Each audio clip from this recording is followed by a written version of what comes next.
Hey guys, how are you all? Welcome back to my channel. Today we will see what if Fem Naruto gets pregnant by Madara. If you enjoy, then please like, share and do comments.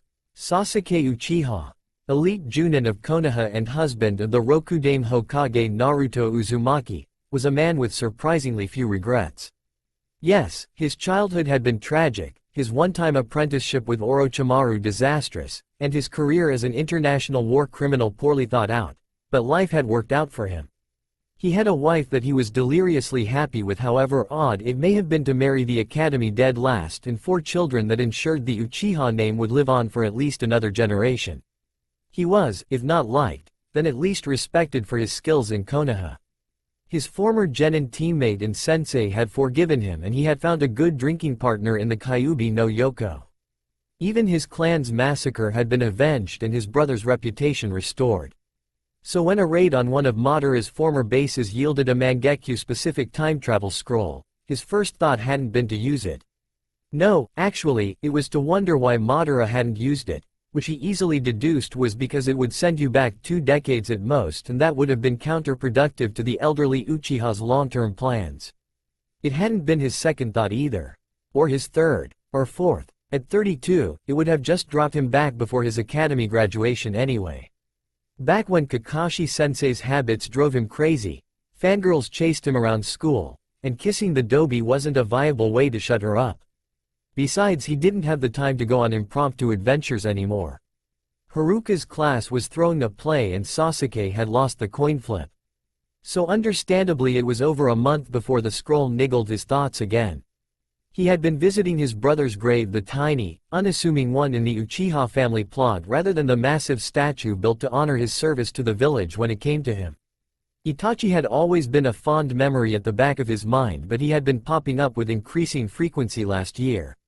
His eldest son, Minato, was planning to take the Chunin exams this summer, and Sasake had more than once wished he had his older brother available as a primer on how to raise genius children. It's a shame that he couldn't be here now, the Uchiha had reflected wistfully. He would have been a great role model for Minato and uncle to all of the kids. Honestly, if he could go back, Sasake would have changed a few things. He would ensure his brother lived past his 21st birthday. He would shove Orochimaru's offer down his throat and make him choke on it. He would have killed that idiot Inuzuka before he had a chance to go out with his dobi, or maybe just start dating Naruto earlier. One or the other. So it popped into his head and got stuck there. It was there when he was trying to convince a 9-year-old that becoming Chunin while on the cusp of double digits wasn't a failure. It was there when he was scolding Kurama, his daughter, about pranking the academy senseis and Kurama, the Biju, for teaching her how to do it. It was there when he came back from his mission and found that Arashi wanted to see if he could fly, and, it turned out, he could not. Less than 2 weeks later, he folded, followed the extensive instructions in the scroll, and pulled it off. After all, there's a reason why Sasake Uchiha, presumably the most responsible student in the academy, chose the most hyperactive, knuckle-headed kunoichi in Konoha for his rival. A few moments later and he was blinking the light out of his eyes and looking around his apartment. It felt rather nostalgic. He had given this place up when Naruto discovered that little Minato was coming along, and they agreed that an Uzumaki toddler needed a lot more room to run around in. A quick check of the time, and then Sasake Uchiha was heading off to the academy with a slightly less cold, indifferent look on his face and a much better made lunch in his backpack. He gave a polite nod of recognition to Aruka-sensei. The man had been invited over for dinners every other week by Naruto, received a taken-aback expression in response, and took his seat. Stapling his fingers together, he waited for the love of his life to barge through the door. Sasake didn't bother to actually look at said door. He would hear the dobi long before he saw her. Not surprisingly, this prediction proved true. The future sulfur monosulfide ranked ninja, Rokudame Hokage, and sage of Mount Myoboku caused a bit of a ruckus when she skidded into the room and got subjected to a sharp rebuke from Mizuki-sensei. The Uchiha dark eyes followed the Uzumaki's progress to her seat, which, luckily for the Inuzuka's sake, was not next to Kiba. Was he still jealous of a casual date between Naruto and one of her male friends? Yes he was. The Uchiha would have gotten up to talk to her, he wasn't sure about what, but he could improvise if not for one minor obstruction. Or 2 loud ones. Move Ino pig. I'm sitting next to Sasake-kun. How did Sakura become such a good medic again? No way. Sasake-kun wouldn't even be able to see the board with your huge forehead in the way. Was that really the next head of the intelligence division? What did you say, Ino pig? You heard me, forehead girl. Excuse me, the Uchiha tried to clear his throat politely. I'm trying to get through. The two rivals froze in their spots and turned to him with identical stares of astonishment. Was politeness that surprising for him? Sorry, Sasake-kun. Sakura stuttered out, roughly pushing one kid ahead to clear the aisle. Thank you, he replied. His eyelid twitched when that caused another gasp in the room. Hey, wait, Sasake-kun. You're not sitting somewhere else today, are you? Ino pouted, fluttering her eyelashes, because I was planning to sit next to you today. I told you, Ino pig, that I'm the one who's going to sit with Sasake-kun. Let's have Sasake-kun clear it up then, the Yamanaka sniffed. Come on, Sasake-kun. Who would you rather sit with today? Me or forehead girl? Sasake-kun. Will you sit with me today? Sakura asked hopefully. Sasake stared at her blankly.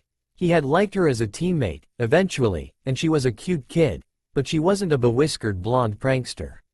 I'm sitting with Naruto. What? Ino gasped, horrified. Why? Sakura paled. You don't like Naruto Baka, do you, Sasake-kun? Yes, I do. Normally, the speed by which his classmates' minds jumped to romance would have annoyed him, but in this case, they were correct. What did Sasake-kun say? He likes Naruto Baka? No. Sasake-kun must have lied. Sakura and Ino's attention was immediately drawn away from him to glare at a shocked blonde, along with the majority of the girls in their class. What did you do to him, Naruto Baka? Did you blackmail Sasake-kun into saying that? She's too ugly for Sasake-kun.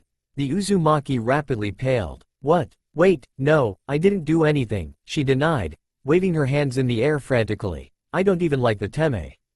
Killing intent started to fill the air. She didn't blackmail me, Sasuke said helpfully, and I think she's really cute. The killing intent climbed up another notch. No, I won't believe this. What could he possibly see in that idiot? Naruto Baka must be a phase.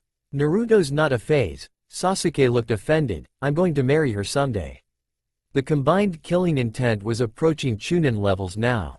No, he's not. Naruto shrieked. There's nothing between us, I swear. Cody. Why are you taking out a kunai? The last word seemed to throw Aruka out of his loop because he intervened. That's enough. All of you brats sit down now. Class started already. Half the class was glaring heatedly at Naruto as they slowly followed Aruka's orders. The Uzumaki herself could have scorched a certain Uchiha with her glare. Sasuke didn't notice, too preoccupied by his small talk. I think her whisker marks are cute, don't you? For the remainder of class, Aruka Amino was constantly sending him concerned glances. Naruto Uzumaki was trying to bore a hole in his head with her eyes alone, and the rest of their classmates were either worried, surprised, or curious about his declaration. They would probably have been more surprised if they knew what he was considering. Sasuke was contemplating marriage. Technically, clan heirs were allowed to marry as soon as they become legal adults. So if he bought enough ramen beforehand. The Uchiha shook his head. Even Naruto wouldn't be bribed into a marriage by ramen. No harm in asking though. He didn't even have to head towards her since Naruto jumped to her feet the second the bell rang and stomped up to his desk. Icy blue eyes, puffed up pink cheeks, air crackling around her from the leaking chakras. She looked a lot like her older self. This probably wouldn't lead to a violent chase of life and death that culminated in mind-blowing though. Sadly. Apologize Teme, she demanded. Sasuke raised one haughty eyebrow in response. She had despised this expression. Naruto's eyelid twitched. Stop playing innocent and tell the class you lied. I didn't lie, he stated, matter of fact, I really do like you. Naruto peeked nervously at the growling Yamanaka. No, you don't. Yes, I do. Sasuke paused. Will you marry me? He couldn't hear her answer from the furious shriek from his left, but Naruto's trembling fists implied that it wasn't positive. Listen, Uchiha. I like a prank as much as the next girl, but sicking your fangirl horde after me is low.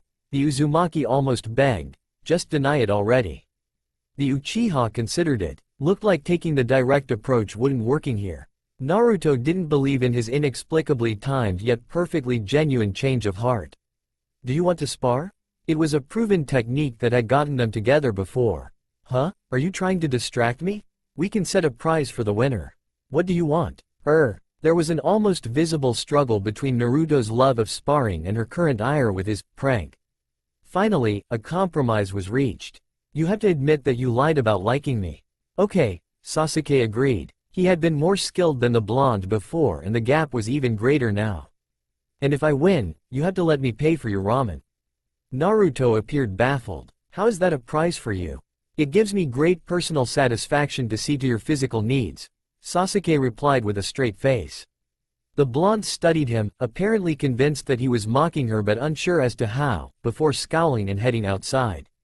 Since it was lunch, Sasake followed. They had gathered quite a crowd when they reached the courtyard and fell into the classic academy stance. For a second, his body moved to the receptor stance commonly favored by the Sharingan wielders of his clan before he corrected himself. Not a second later, Naruto shot forward. Sloppy punch. He ducked underneath. Needs to work on her speed. One step back to miss the follow-up. Left foot too sharply in center. His leg swept under her own. Her eyes are pretty in this light. Sasake pinned her body down, admiring the way the exercise caused her cheeks to flush, while their referee, Shino, had seemed dependable, counted it out. This spar goes to Uchiha-san, the Oberin stated in his monotone. The dark-haired boy jumped up and offered his hand to the blonde. She ignored it as she scrabbled up as well. The entire crowd was cheering him on. Most of the fangirls apparently convinced his momentary insanity was over now that he had gone back to beating Naruto up. Don't get too cocky, Teme. Her cheeks were flushed in embarrassment. Now you have to buy me ramen and I plan to clear your wallet out. He smirked. It's a date. Sasake then proceeded to turn and walk off into the sunset, or academy, while Naruto was left behind with a horde of pissed-off fangirls. Sasake, would you mind staying back for a little? Aruka asked uncertainly, as the final bell rang. The Uchiha politely stopped in front of the desk. Naruto also lingered near the doorway. I'll see you at the Hokage's tower for dinner, he offered, making her nod uncomfortably before she fled. Sasake turned to look at the equally uncomfortable Aruka, who looked like he was contemplating fleeing right now. Ahem, Sasake, I wanted to speak to you. The Chunin stood up straight. You know that, as well as being your sensei, I can also be a confidant, right? That you can come to me with any problems you might have and that I do my best to help you with them? Yes, he knew. He didn't care but he did know.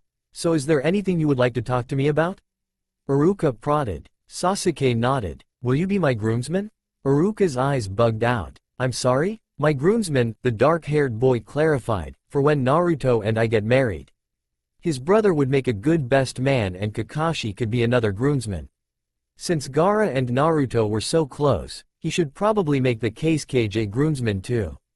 If Aruka agreed, then that would bring the number up to 3 and he would only need to find one more. Maybe a miniaturized Kyuubi clone in a bow tie. For when you get married, Aruka repeated faintly, to Naruto. I admire her greatly, the Uchiha informed him. See, Aruka struggled to regain his composure. To be honest, I didn't get that impression from your Phi interactions before. I didn't know how to express my feelings to her, Sasake confessed. That, at least, was true. I'll say, the brunette Chunin muttered under his breath. So where did these feelings come about then if you don't mind my asking? A bolt of inspiration struck the Uchiha. My mother. Your mother? If Aruka Amino could have picked any number of reasons for his most antisocial student's apparent and sudden crush on his favorite one, then Makoto Uchiha wouldn't have been it. My mother, Makoto, was best friends with Naruto's mom, Kushina, Sasake explained. Growing up, I know that not a lot of parents like Naruto but my parents weren't like them. My mom would talk about how cheerful and cute the Uzumaki girl was and how her mom was the same. Strangely enough, we weren't allowed to talk to her. Because they were Uchiha and Naruto was the Kyuubi's jailer, Aruka realized nervously. I guess one of the factors that drew my attention was knowing that my mom would have approved of her, Sasake mused. He hadn't known about the connection until after they were married though. Then it was her determination and ambition that kept my eyes there. She'll be a great ninja, don't you think? Yes, Sasake, I do. Aruka looked pleasantly surprised. A warm smile crossed his face at how warm and heartwarming his student's message was. To have developed a crush because he knew his mother had approved of her. I also saw a picture of Kushina Uzumaki in a bathing suit and it looks a lot like Naruto's Oryoke no Jutsu, the Uchiha added bluntly, so there's that to look forward to. Sasake Uchiha has hit puberty. Oh, dear? Aruka would have pressed more but his time ran out. I'm sorry, sensei, his student said hurriedly, checking the clock. I've enjoyed our talk but Naruto would be upset if I don't leave soon. I don't want to be late for our first date. He sprinted out the door, leaving a stunned Aruka silently mouthing, date, behind. But Oji-san, he's mocking me. I understand that you're upset, Naruto-chan, the sandame coughed to try and hide his smile, but I simply cannot punish a student for a love confession. He's just doing it to get his fangirls mad at me, the Uzumaki insisted, not hearing the door open. It's not a real love confession. Perhaps you should discuss this with him? The Hokage suggested mildly. Hello Sasuke-kun. Good evening Hokage-sama. Sasuke answered respectfully as the blonde whirled around. He had managed a quick shower and change of dress before arriving at the tower. What are you holding? Naruto's eyes widened. What are you wearing? I brought you flowers. He offered the bouquet. Future knowledge had come in handy here since he already knew what her favorite flowers would be. Sunflowers for how cheerful you are and forget-me-nots that are almost as beautiful as your eyes. Naruto gaped at him. Was that last line too much? She soundlessly accepted the bouquet and then looked at his outfit. Frowning, the Uchiha checked it over too. It was a simple blue short-sleeve shirt and black trousers, only a little fancier than what he normally wore. Too much? He inquired. This is not a date, Teme. Despite her words, she handled the flowers gently as she handed them over to the amused Hokage. We are going to Ichiraku's where you will be paying for my dinner. Yes, about that, the sandame's eyes twinkled. Today is a school night. I hope you plan to have her home at an acceptable hour Sasuke-kun. Yes, sir, he nodded seriously. I promise to escort her home before her curfew. Naruto twitched. I don't have a curfew. By 7 then, Sasuke offered his arm. Maybe we could have a stroll in the park after dinner? Not a date, she reiterated, grabbing his hand and dragging him out of the room.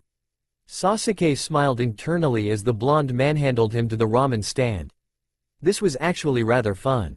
They hadn't dated much in the last timeline, jumping straight from trying to kill one another to planning a wedding after the consequences of too much makeup, and the middle was surprisingly nice ground. He wouldn't mind doing this right second time around. His limited chakra sensory ability alerted him to a white-eyed blue-haired girl following them. Sasuke offered her a jaunty wave. Huh, guess who wasn't going on a date with Naruto Uzumaki, Hyuga? Old man Tucci, Ayame, I'm here for dinner, Naruto announced cheerfully, as she ducked under the wooden slats. Sasuke ducked too before they could hit him. Get those pots ready because Teme here is paying for everything. Naruto-chan, the pretty brunette waitress greeted, looking at him curiously and then in mild astonishment at his clan sigil. Uchiha-san is paying for your dinner? We had a spar and this was one of the conditions of the victor, Sasuke stated. Then Naruto-chan won? Ah, not exactly, the blonde rubbed her head sheepishly. Teme here said that I have to let him buy me a meal if he won. The waitress clapped her hands together. Oh, like a D. Not a date, Naruto interjected quickly, this is not a date. Sasuke picked up the menu and skimmed through it. Looks like it hadn't changed much since the last time his wife had dragged him there. May I have the chicken ramen please? So polite, Ayame approved. And what will you have, Naruto-chan? Huh? The Teme isn't polite. He's a total jackass, the Uzumaki drew off when she saw the disapproving expression on the other girl's face. I'll just have my usual then. Sasuke inwardly grinned. Who knew basic manners would be so rewarding? Naruto stayed silent until she was done with her first bowl. Barely a fifth of the way through the dark-haired boy prolonged the meal by staring at his crush intermittently. He did favor Ayame with another, thank you, when she brought out the blonde's second bowl though. She flushed in response. Will you stop that? The Uzumaki asked plaintively. Stop what? Being nice to my friends. Would you rather I be rude to them? He cocked his head to the side. He had a lot of practice there then. No. Naruto put down her chopsticks and rubbed her head frustratedly. I want you to go back to being the icy, no good Teme that I know. Stop saying weird things and bringing me flowers in. Is it so hard to believe that I like you? Sasake interrupted. He had wondered about this. When the blonde rejected his confession, it had been 1 part anger that it was Sasake doing the confessing and 2 parts confusion that anyone would do so at all. Had she been this insecure the first time around? Before Orochimaru, I wouldn't have noticed any insecurity, he admitted silently, and afterward, her training with the pervert instilled genuine confidence in her. Then there was the war and she was pursuing me instead. It's hard to believe that you have a human heart, Naruto grumbled, not noticing the flash of hurt on the other student's face. Look, you can still tell everyone that it's a joke tomorrow. I'm not lying to them, the Uchiha insisted calmly. She looked at him with exasperation. Why would you like me? You would always insult me and fight with me in class. You didn't do that with any of the other girls. Yes, but I didn't do anything else with any of the other girls either, did I? She shook her head. I don't believe you. You don't want to, Sasake thought. I'll change your mind. I'll show you how much I like you. Naruto considered the ramifications of his many fangirls to that and frantically shook her head. You don't have to. I want to. We'll be a terrible couple. We'll fight all the time. I know some interesting ways to make up then. Maybe it was because of the Oryoke no Jutsu, but Naruto wasn't quite so naive when she heard that. She stared at him for almost 15 seconds before her face turned a violent shade of red.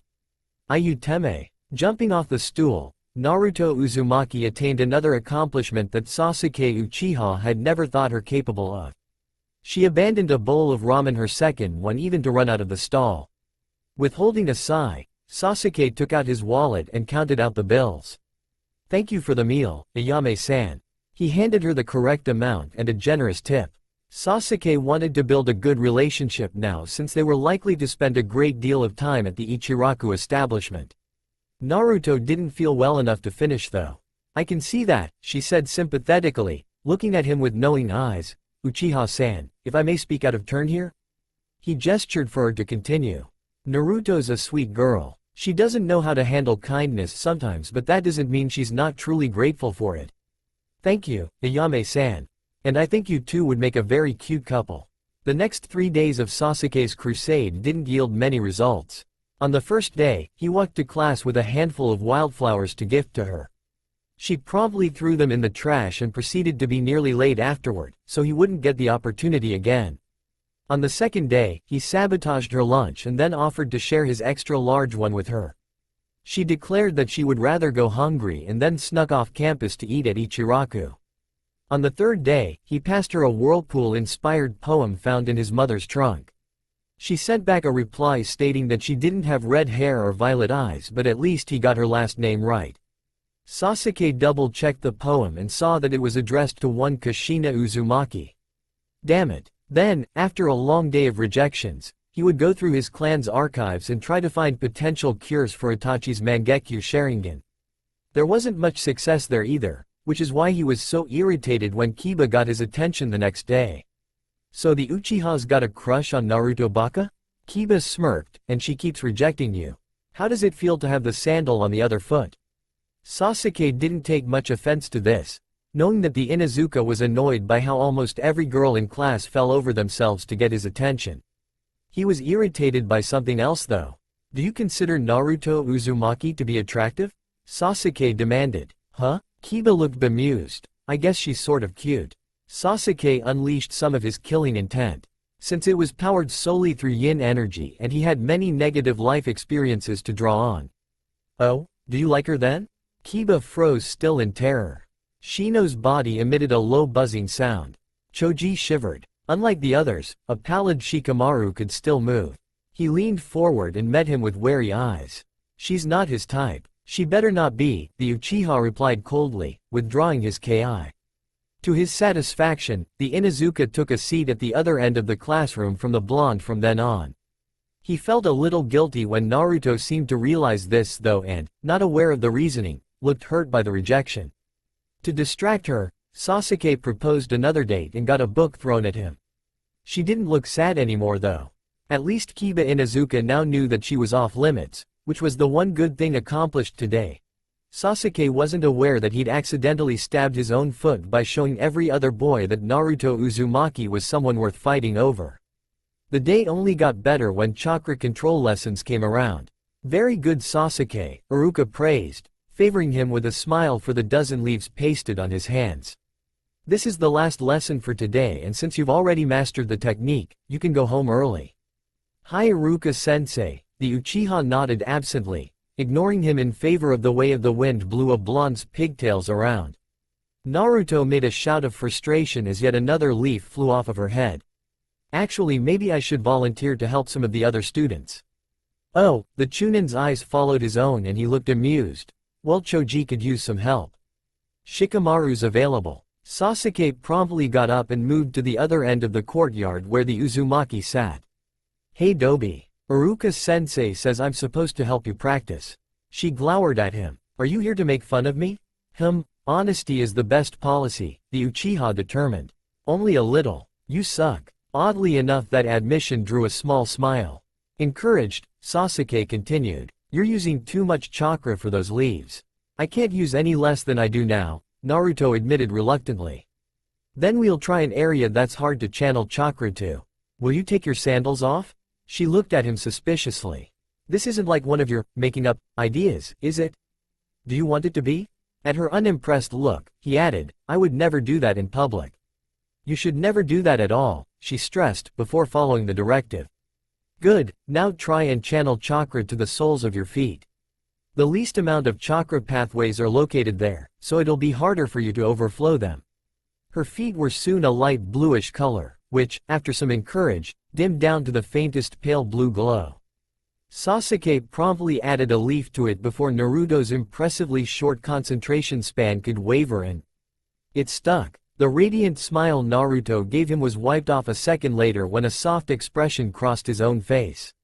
She returned to looking away, blushing and grumbling as Sasake considered the next step of his plan.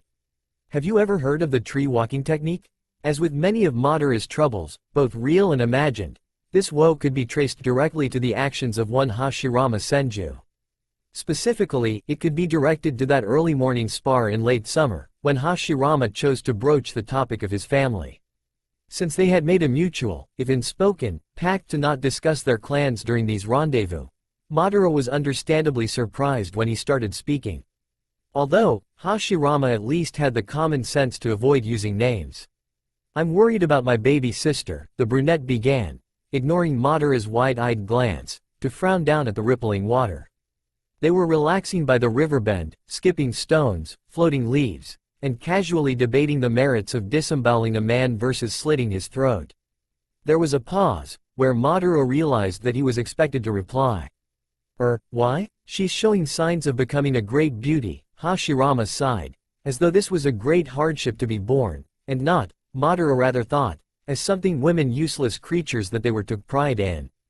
My father will probably seek to secure a match for her soon, Hashiama continued, his voice laced with the kind of unfathomable sadness that only he, fortunately, was capable of commanding.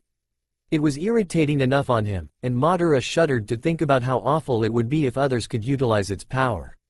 She may have to leave the compound soon, and I know she's worried about being forced to a man she could never love and having to never see us again. Madara shrugged. It happens, he said, nonchalant. Hashiama turned, and glared at him with light hazel eyes. It shouldn't, he snapped, she doesn't want to be bartered like some sort of prized cattle. She wants to be a shinobi. Madara stared at him. Women can't be shinobi, the Uchiha pointed out, in what he believed to be a perfectly reasonable manner, they're weak. It just isn't done. That's wrong, Hashiama declared, passionately, and Madara sighed, because his friend would soon descend into one of his impossible sermons on how the world should be, and could be, but never would be. Women should be trained in the shinobi arts if they show a desire for an aptitude in the subject. My sister is a shinobi prodigy, but no one would train her because she was born a female. Madara cocked an eyebrow. Then how do you know if she's a shinobi prodigy? Oh, ha ha, Hashiama suddenly realized what he'd said, and laughed weakly. He sheepishly rubbed the back of his neck, and studiously avoided Madara's keen gaze. I may have taught her? You taught a woman shinobi skills? Madara asked, in acute disbelief. Hashiama's sheepishness faded, to reveal hints of defiance. The Uzumaki teach their clans women fuinjutsu. The Uzumaki are not right in the head, Madara replied swiftly. And those measures are taught as passive skills, for defense and for binding. You have taught her to fight, haven't you? Madara pressed on. You could be executed for that. It's a crime on par with teaching an outsider clan skills. Hashirama looked away, and a note of frustration crept into his voice. She's only 10, and you should see how some of the men look at her. Anger glinted in those normally understanding eyes. My brothers and I can't look after her all the time. She needs to be able to protect herself. Madara snorted. I doubt any child could be that pretty. You are mistaken. A small smile appeared on Hashirama's face. I doubt that, he replied, his bipolar personality switching to happiness. One day, I will have to introduce you to her, and you'll see that her beauty has been blessed by Kami herself. And as for punishment, well, I am already speaking to you, am I not? What is one more crime on top of that? And with those light-hearted words, Hashirama bounded to his feet and jumped on top of the lake. The chakra sliding below him kept him above the water, but the challenging grin he sent to his dark-haired friend did not keep him up there for long. As Madara did his level best to wrestle his friend into the water, he forgot about the brief mention of the beautiful girl child who was taught to be a shinobi. XXXXXXX. Madara was abruptly reminded of their conversation, when he arrived at the edge of their river bank, and heard laughter from behind the fronds. Fingering a kunai in his hand, the dark-haired boy silently crept through, and abruptly stopped, bemused by the sight before him. The sound Madara had heard was loud, deep, and mirthful, but the laughter was falling forth from a delicate slip of a girl, as she drunkenly stumbled over the water. Hashirama stood before her, that damnably cheerful smile on his face, as he steadied her body with gentle hands and soft words. His somewhat friend looked perfectly at ease, teaching the second principle of chakra tension to a sister that would have him hanged if her husband ever learned of it. Unless that was her intention. Yes, Madara could see her motives clearly now. She used her diminutive size and abnormally bright, owlish eyes to lull his sparring partner into a sense of complacency. Then, when she had ensnared her brother's trust, she pressed him to commit treason, gathering evidence for the day when she could have him disposed from the clan leadership. That would create a vacuum for the girl to navigate her own candidate into power, likely another brother, or a husband where she would lead the clan from the shadows. Then, through her own lack of leadership and general female ineptitude, she would lead the clan to ruins, preventing her poor brother's spirit from ever finding peace in the afterlife due to enabling the manipulative shrew's plans. Yes, Madara Uchiha had definitely uncovered the girl's schemes. Hashirama was so fortunate to have someone like him around, to keep the boy from falling victim to his own naivete. Secure in his own good judgment and generosity of spirit, Madara stormed forward to save his friend. Woman, the Uchiha shouted, gratified that his angered tone had startled her into losing her footing. Unfortunately, Hashirama managed to catch her before she could fall into the water. Unhand him at once. The girl looked at him strangely, and then pointedly swept her gaze down, to where Hashirama's arms were wrapped around her. The Uchiha corrected himself. Remove yourself from his arms. The girl untangled herself, and stepped back onto solid ground. You didn't tell me that your boyfriend was the jealous type, Nisan, she snarked. Madara bristled. What did you say? Eerily bright blue eyes glittering like poison blinked innocently at him. I'm sorry, Stranger-san. I didn't want to draw out your insecurity. Aiko-chan, don't tease him, Hashirama chided, drawing from a deep emotional well of trauma and sorrow that Madara was reasonably sure he didn't possess. The girl rolled her eyes. My name is Naruto, she scowled, with the ire of one who had instigated this argument many times, and had resigned herself to the result. Naruto. Madara felt confused. She wanted her name to mean, fish cake. Why don't you like your given name, Imouto? Aiko has such a pretty sound, the brunette implored. It sounds girlish and weak, Naruto complained. Internally, the Uchiha agreed with that. As the two siblings began to bicker over the girl's name, Madara observed his adversary. As Madara suspected, Hashirama had indeed exaggerated her beauty. The girl was in possession of striking eyes, of course, and golden hair. There was even something pleasing about the set of her features, and a lively, friendly air about her person, but Madara remained cautious. Her countenance was willful and obstinate, her eyes glittered like liquid poison, and her arms were littered with shallow cuts. She would make some man a miserable husband. This argument is unnecessary, Madara cut in. Once the other boy's eyes began to do, I am aware of your schemes, shrew. Naruto turned her attention to him, and arched an eyebrow. My schemes? You intend to have Hashirama hanged for treason, to sweep your eventual husband into power. Madara smirked, your plot has been foiled. I'm well aware of manipulative chits like you, who use their womanly charms to trick good men into acting against their better judgments. It's despicable to me that you would employ those arts against your own brother. The girl stared at him, awed and horrified by his accurate reasoning no doubt, before she threw her head back and laughed. Ka-am-I, you can't possibly, she wheezed, between loud, brash, and unfeminine peals of mirth, no. You do, you believe me. She bent forward, clutching her stomach, as she was lost in gales of laughter again. Despite keeping a calm exterior, Madara felt slightly discomforted by that reaction. Madara, I believe that you misunderstood, his friend interjected, awkwardly, my sister did not employ any womanly charms. Don't have any, the girl broke in, grinning. Hashirama ignored her. She has no intention of disposing me, and she is not currently engaged to anyone. Nor are there any plans to engage her anytime soon, the older brother continued. My cute Imouto would never do that to her favorite Ni-san. Beside him, the girl nodded in agreement. I just want to get stronger, she said, earnestly. Ni-san has been kind enough to teach me a few skills. I wouldn't betray him by telling anyone. The gratitude in her voice, and the genuine affection in her eyes, convinced Madara of her honesty in a manner that words were insufficient for. Rather than reassure him, they merely raised his ire. If not for some plot, then why do you mean to acquire shinobi skills? Madara questioned sharply. Do you intend to go into battle? At her proud nod, the dark-haired boy tossed his head back and laughed. His laughter, unlike hers, substituted malice for mirth, and caused Hashirama to wince.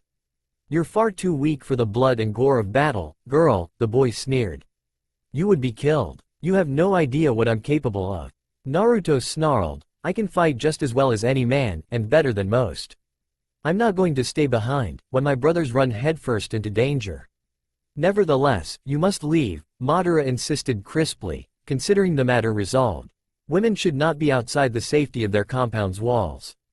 He ignored the way Naruto's blue eyes narrowed, or Hashirama began rapidly shaking his head in warning. Your undertaking of shinobi training was foolish.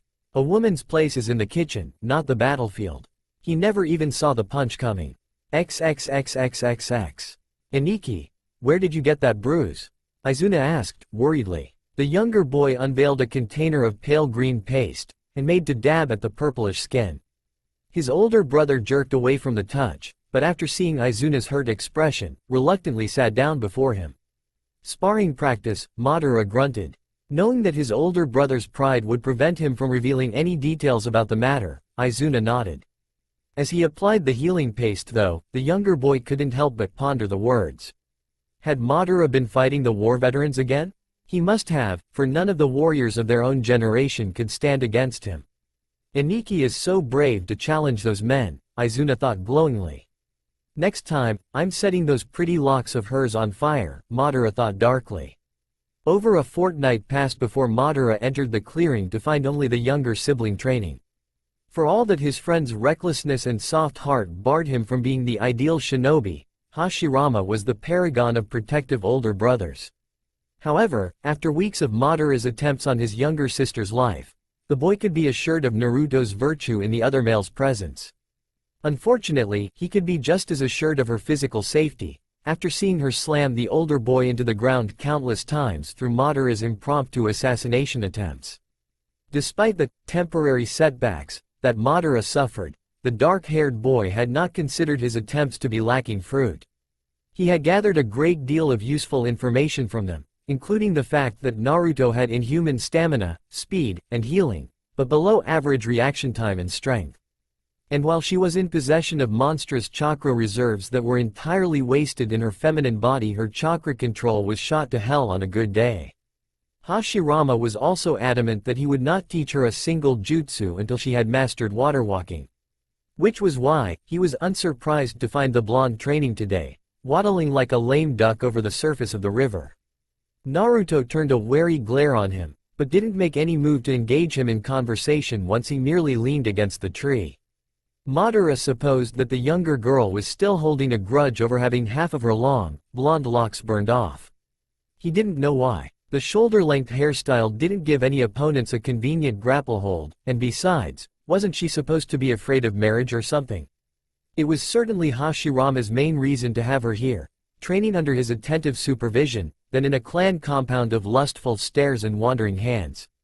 Though, that did beg the question. Why doesn't anyone question your disappearance from the compound?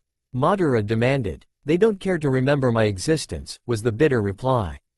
The young girl cheerfully added an explanation. I'm Hashirama's illegitimate half-sister. Madara nodded. The Uchiha clan did not engage in infidelity or the practice of keeping mistresses, though mostly to keep track of the Sharingan, but he knew it to be common in other families. Madara wasn't too impressed with the practice. Potential security leaks, erosion of clan morale, opportunities for enemy sabotage, and considered the Uchiha's stance on the matter to be another example of their innate superiority over the other shinobi clans in Fire Country. At the dark-haired boy's contemplative silence, Naruto turned to peek at him through yellow-blonde lashes. You don't pity me? She asked, hesitantly. Madara sneered. I have no interest in the pathetic sorrows of your personal life, woman. When she beamed back and took a step towards him, the older boy flinched, and gingerly placed one hand over his eye. Was she going to punch him again? Naruto's eyes tracked the semi-aborted retreat and felt mortified. I wasn't going to attack you. She blurted out, I'm sorry, I didn't mean to worry you like this. Unfortunately, by then Madara's fingers had already hurried through a series of seals, so he could gain the advantage of the first attack. And Naruto was on fire. Again. The 9 months that Naruto was pregnant with their first child were the most miserable and nerve-wracking months of Madara's life. In fact, the Uchiha would even go so far as to say that having an heir was one of the greatest trials that men had to endure, what with their wives' erratic mood swings and disgusting food cravings.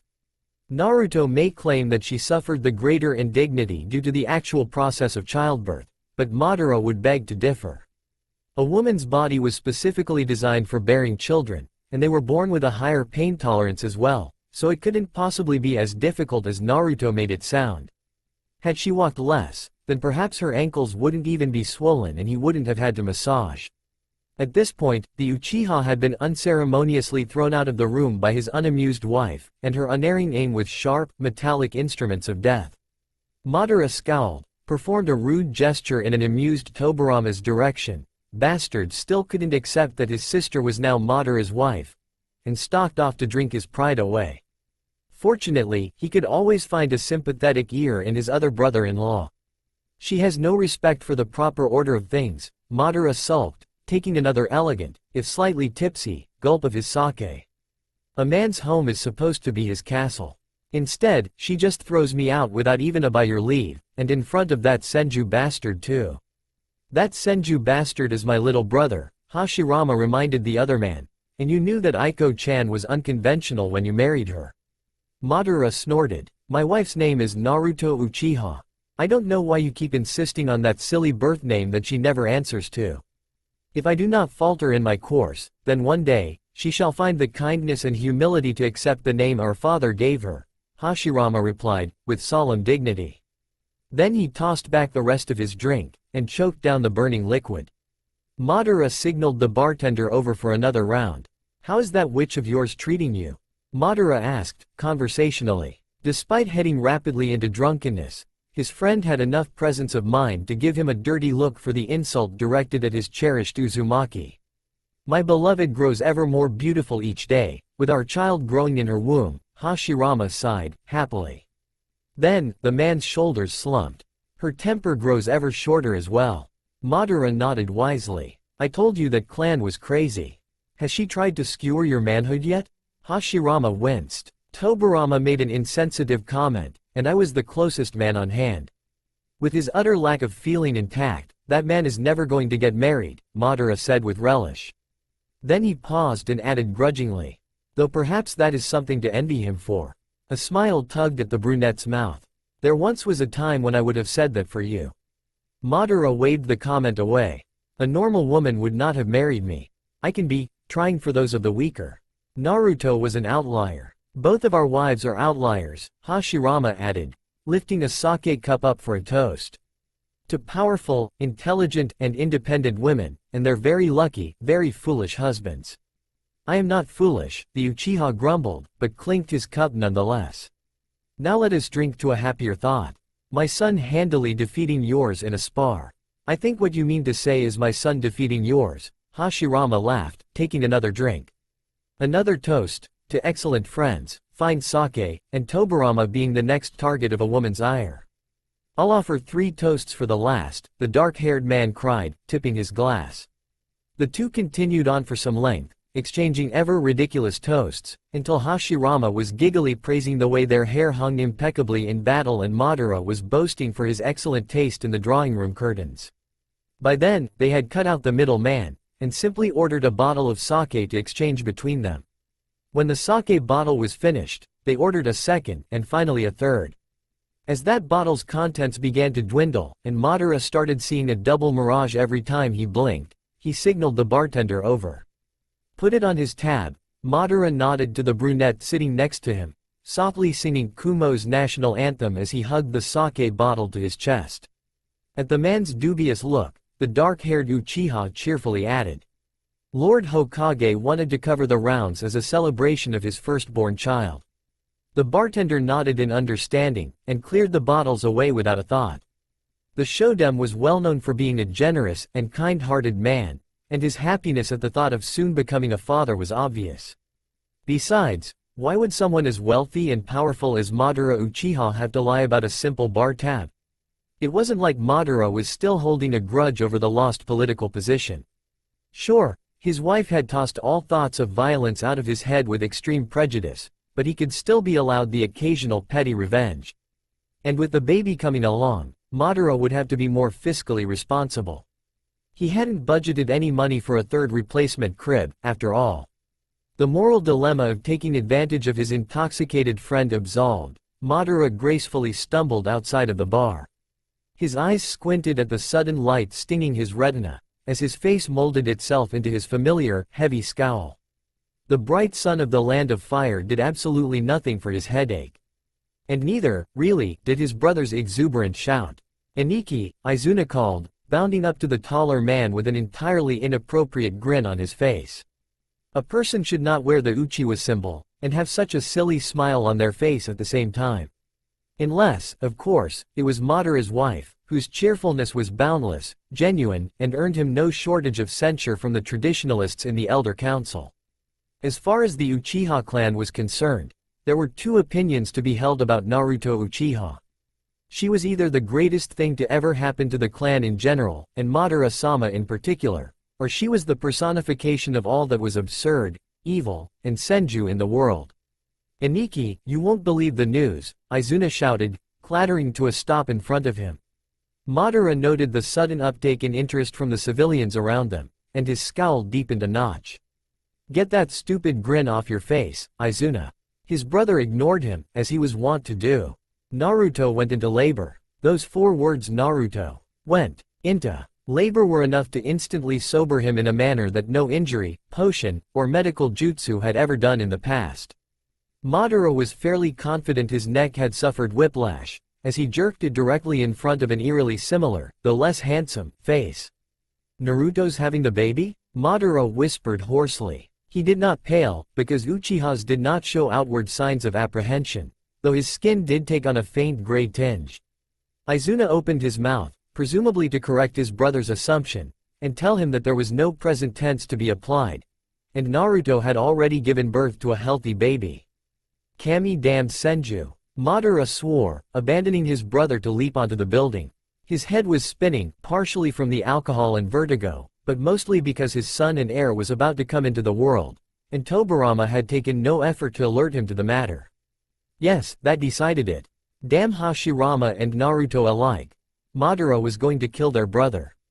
However, Madara was one of the most powerful ninja in the world, if not as he would like to proclaim the most powerful ninja, and his speed was one of his greatest assets.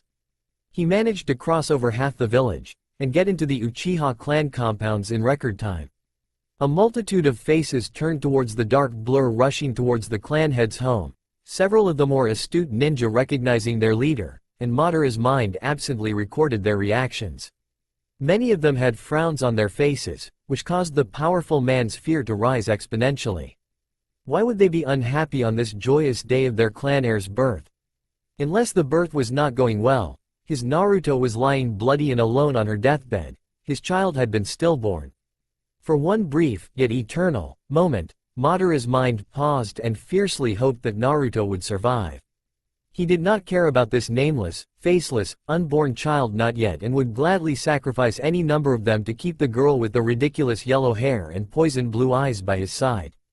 They could always try again, and if they could not, then it was time that Izuna pulled his fair share of the clan duties anyway. With that decided, Madara burst into his wife's birthing room, coming to a stop just a few feet away from the bed. His heart beat rapidly, clearing the alcohol in his bloodstream, as he discovered her exhausted, but safe, and clean, and happy, as she cradled a bundle in her arms.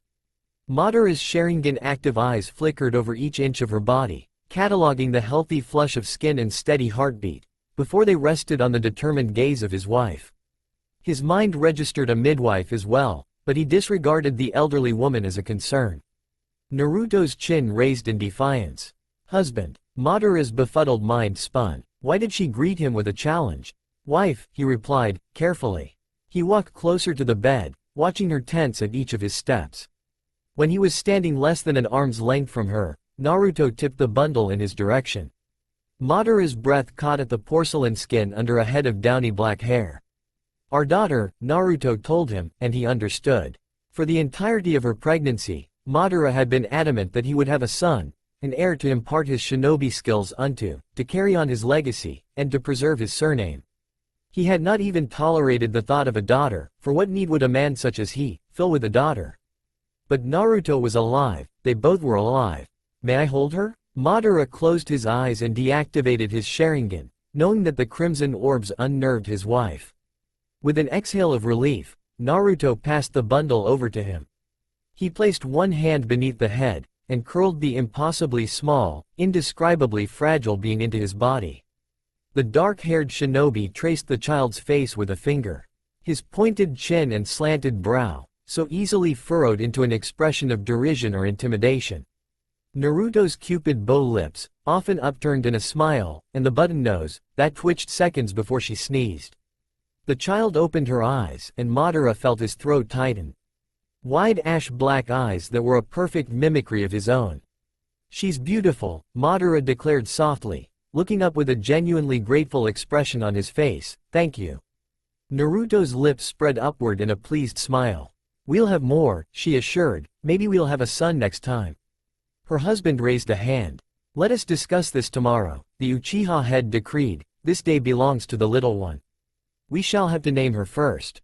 Madara had not considered the possibility of having a daughter, but that was no impediment for a man of his brilliance. He could easily think up an appropriate name for his daughter, something strong and beautiful, steeped in the tradition and power of the Uchiha clan. Yes, he would find the most appropriate name for the firstborn of Uchiha Madara. Her name is Uchiha Kurama, his wife replied, regaining her usual optimism and cheer, and with it, her customary disregard for her husband's wishes. What? I didn't agree to that, Madara protested. That's not an Uchiha name. I looked over the Uchiha name list, and I didn't like any of the female options, Naruto answered, unrepentant. Today, I had to go through over 4 hours of agonizing childbirth, while you got drunk at a local tavern on the opposite side of Konoha. Don't try to deny it. I know Tobirama-Nisan wouldn't lie to me. You're lucky I'm even letting you hold Kurama-chan now. Ignoring his impotent fury, Naruto turned and calmly spelled the name out for the amused midwife. And being one of those blasted senju that Tobirama arranged for his sister's interment, she naturally wrote that deplorable name down. Yes, Kurama Uchiha would be down one uncle by tomorrow night. Willis Tyrell subtly adjusted the book under the cloth of the table, using one finger to mark the page, as he focused his attention on his guests. The North had sent only a few members to negotiate the trade deal between White Harbor and Highgarden, but that potential slight was quelled by the distinction of the negotiators.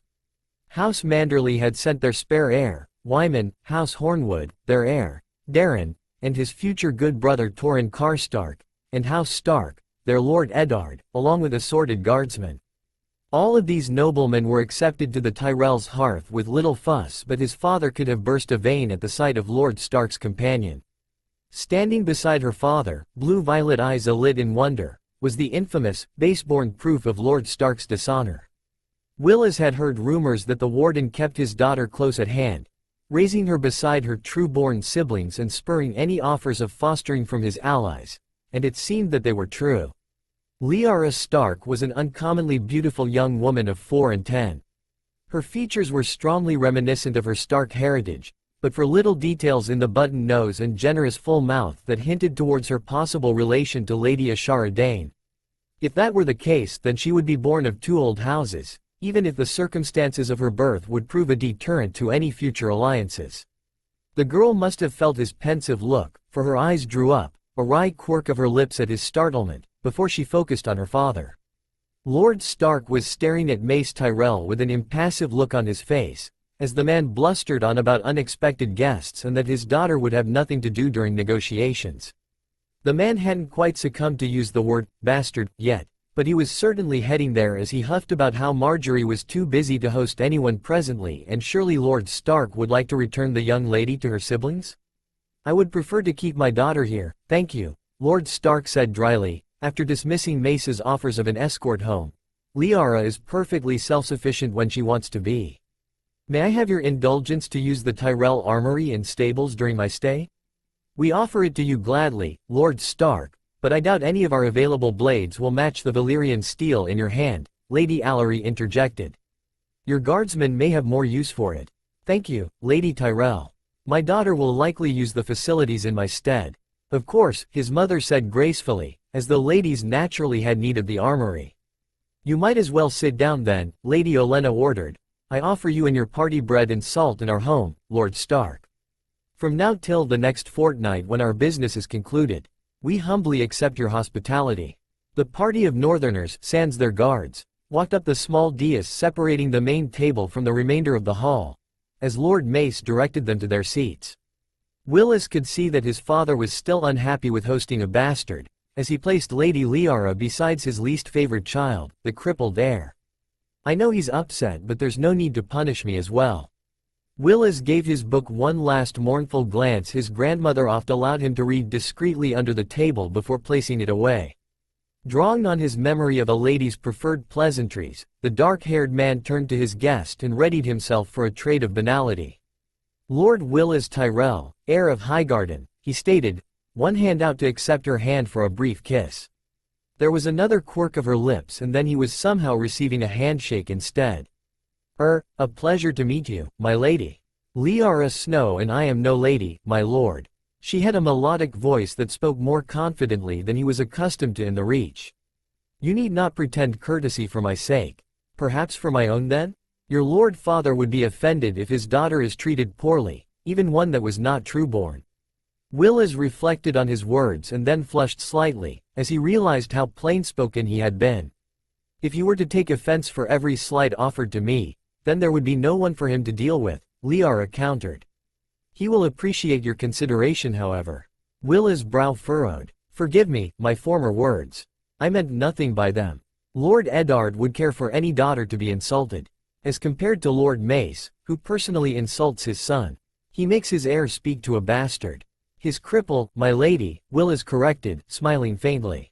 How oddly this conversation had begun. He waited for the recoil of shock and disgust and received an inquiring look in response. How did you become a cripple? I was unseated from a horse in my first tourney. How are you at such ease by the news? I saw one of my father's guardsmen receive a stump for an arm during a hunt. You have my sympathy, did you say, a hunt? You went on a hunt? I would reserve that sympathy for the bear rather. And I have gone on many hunts. Haven't you? I am the heir of Highgarden. And I am the bastard of Winterfell. Have you any point to this, my good Esser? Merely that your father did not jape when he volunteered you for the armory. My father never japes, Lord Willis. He was treated to one more quirk of her lips, before her eyes fell down. If you don't mind, may I see the book that you were reading? He drew it slightly into the light. A compendium of useful herbs, roots, and seeds in the Reach was embossed on the parchment. Each entry was separate from the others, so Willis carefully parted it to the last one he had read on the soothing effects of mint leaf. Not very engaging for a young lady. Then it is to your fortune that I am not a lady, Liara quipped. I don't have much knowledge on this topic, though I would like to gain more. May I read with you? This dinner may not be a waste after all. Willis carefully angled the book across their laps, the sturdy cotton of the lady's dress brushing against his trousers. My fortune indeed, my lady. They were unnoticed but for Lady Allery, who saw her son and Lord Stark's bastard bow their heads silently over their meals and briefly sympathized with how bored her son must be. It kept the bastard from drawing attention to herself though, and so, she made a mental note to put the girl beside Willis for the remainder of her stay. Her son could endure it for the fortnight and she would make sure to purchase a suitable gift in gratitude afterward. Perhaps Willis would like another steed. For the next 2 days, Willis only saw Liara during mealtimes. He brought the compendium with him each time and, when it was finished, a treatise on Dornish spears gifted by Oberin. They didn't have any more of those overtly familiar conversations, to his mild disappointment and surprise at said disappointment, but bending their heads together and reading was peaceful enough.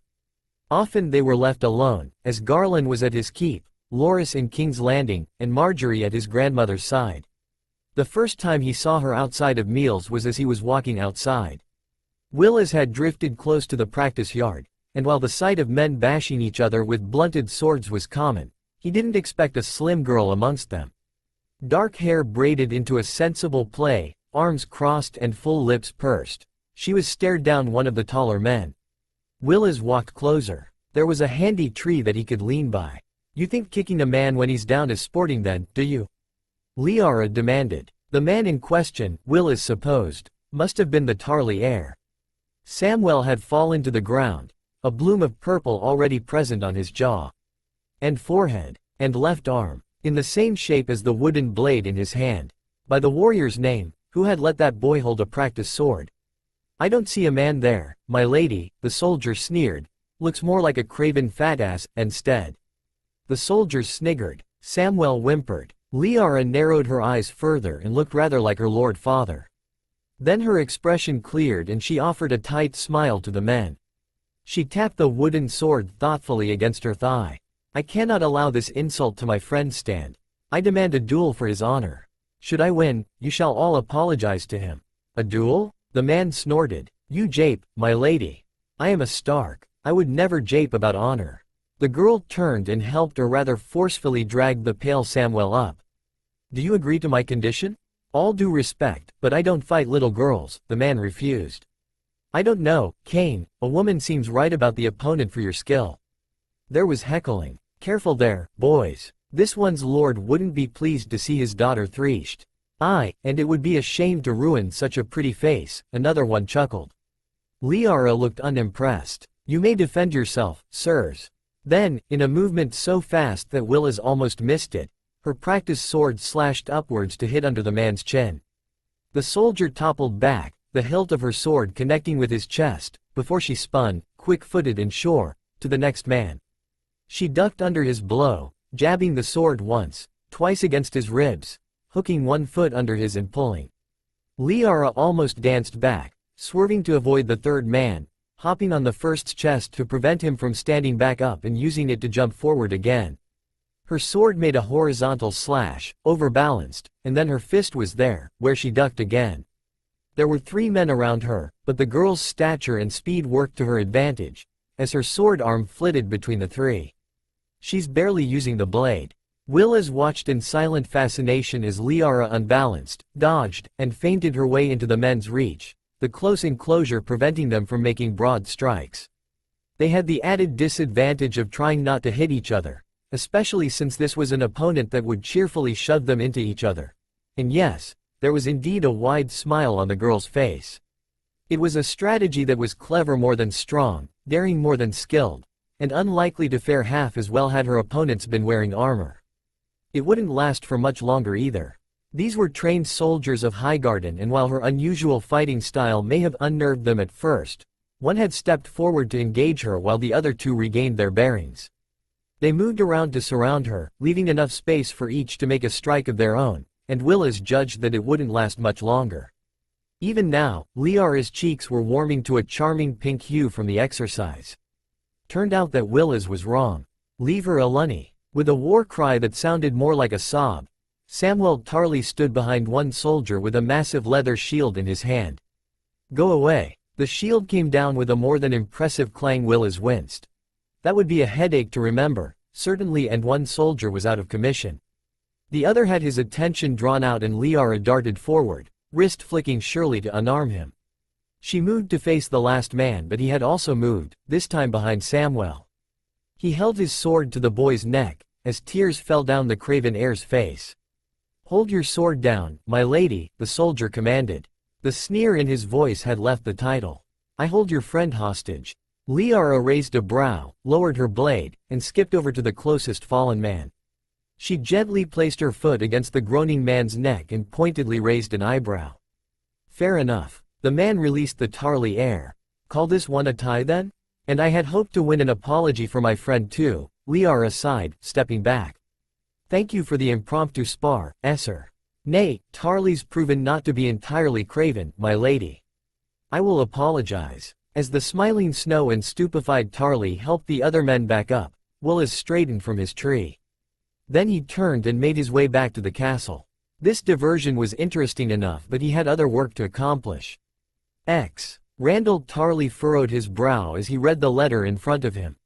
Even though it had been sent by one of his most loyal knights, sent to Highgarden to try and make a man out of the useless boy he suffered for an heir, the Lord of Hornhill still had trouble believing it.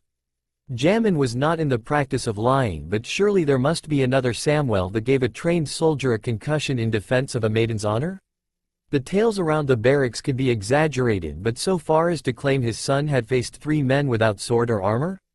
That he was consorting with some beautiful flower of the north? That one of the soldiers had apologized for calling him craven? His son? Of course, the letter also claimed that Samuel had been crying at the time, and he could believe that. There's no end to the foolishness a boy would go through for a maiden's attention, Randall acknowledged.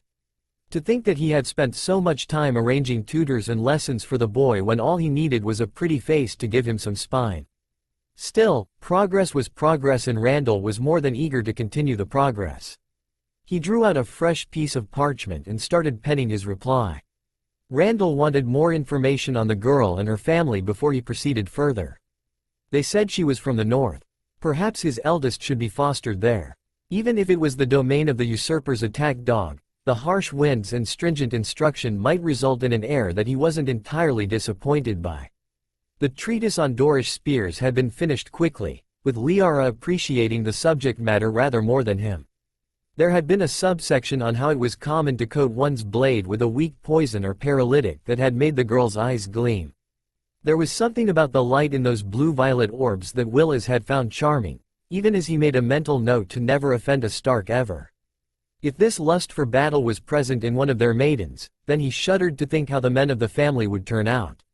He wasn't so wary that he hadn't offered to escort her around the castle's gardens tomorrow though. There were several plants and flowers in their possession that were mentioned in the text, and should she learn to safely strain the properties from them, she may be able to strengthen her own weapons similarly.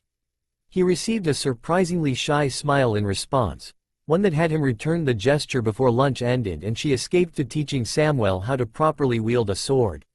Willis watched her walk off. In that light manner she had that scarcely left an impression on the ground but must be evident in Winterfell's snow, and considered his day. He was in charge of the family's prized horse and falcon breeds, certain cash crops, and hearing petitions from the small folk every 3rd day. All these responsibilities had been handled so far, and he was ahead of where he expected to be in his studies. He could write Oberin a letter, but the last one had been only a sennight past, and there was nothing new to share. Well, except for the strange northern bastard girl that shadowed her lord, wielded swords, and read of poisons. Oberin might be interested in her, especially if he knew of how lovely Liara was. Lyanna Stark had shared that beauty, and Willis suddenly found himself more sympathetic to the Silver Prince's actions preceding the war. Speaking of the Silver Prince, Maester Arion had found a recent book on the Targaryens of old that he had hoped to read. Willis could pick that up for the next choice, but he was suddenly struck by the understanding that he had chosen the last 2 books. He should find Lady Liara and encourage her to choose their next one. Course decided, Will is headed to where he knew the young woman would be. The sparring yard. You need to stop dropping your sword, Sam. Despite the exasperation in her voice, Liara's hands were gentle as she pulled the boy up to his feet. She bent down to pick his sword a second later, and Willis took a moment to admire her profile. You guard yourself well enough, but you keep losing your blade. I'm just not cut out for all this fighting, Samuel replied miserably. Can we finish for the day now? Not until you can guard against at least one of my blows. Liara declared. Her friend promptly moaned. Cheer up, Sam, we have an entire afternoon together. Oh, hello, my lord. Lady Liara. Samuel. He inclined his head towards the other boy and received a stammered, my lord, in response. I hope that I am not interrupting your practice? Not at all, my lord. Samuel beamed at him. No doubt he expected his torture to be done. But there's nothing to be done for it, Liara sounded matter of fact. Perhaps you can help us with our current problem, Lord Willis. Samuel hurried to gasp out his apologies for the disrespect, but he was more interested in the quirk of her lips. Nothing said had been truly rude so far, but Liara Snow, who seemed inordinately aware of her own status, regularly flaunted his own. She acts disrespectful to test my boundaries. I would be happy to be of assistance, Willis answered, deciding to ignore the occasional stare of the guardsman. No doubt his grandmother would hear of this by dinner. May I have your shawl? Due to the hotter weather of the reach, all of her dresses had been accompanied by fine shawls of thin silk to hide her fair skin from the harsh sun. Liara had placed it on one of the many benches lining the packed dirt of the training yard. People could sit there and see how the guardsmen of their castle trained, and while the morning was preferred, even now there were servants and minor noblewomen giggling as he approached. Willis bravely did not flee back to his study when one fluttered her eyelashes at him.